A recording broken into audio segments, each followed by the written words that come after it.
Dokumentado. Kami inyong kapatid sa Balitaan sa Public Service, dapat una sa lahat. Abangan po ninyo bukas kami ulit dito sa TV5, 1 PHRPH or RPTV, 2 TV at 105.9 True FM. Susunod na po, Frontline Pilipinas. Live mula sa TV5 Media Center Reliance. Kasama ang buong puwersa ng News 5. Ito ang 28th KBP Golden Dove Awards at 13th Macatao Awards Best TV Newscast. Frontline Pilipinas. Si Sir, imbis na sa klase, sa presinto ang diretsyo. Nang molestya raw ng kanyang mga estudyante kapalit ng 300 pesos.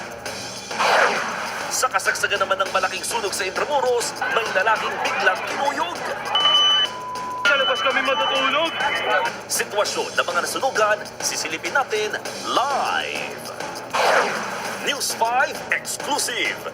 Senior citizen na nakawan ng lalaking nag-aalok ng libreng wifi.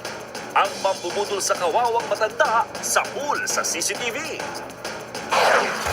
Good news naman! Mga miyembro ng SSS siguradong may taas pensyon ngayong taon. Huwag kayong kukurap mga kapatid. Ang dalawang kotse niyan biglang nilamon ng kalsada. Live na live din tayo sa MOA Arena para sa FIBA World Cup Qualifiers. Gilas Pilipinas kakapit sa home court advantage laban sa New Zealand. Eto na nga. Rita Daniela naging emosyonal sa pagharap sa bagong yugto ng kanyang career.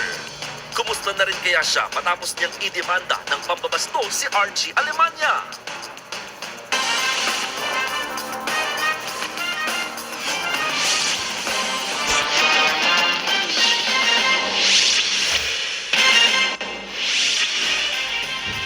Minolestya umano ng isang lalaking guro ang kanyang mga estudyante kapalit ng 300 pesos. Ang masaklap pa, kinuna ng video ang mga biktima habang gumagawa ng kahalayan.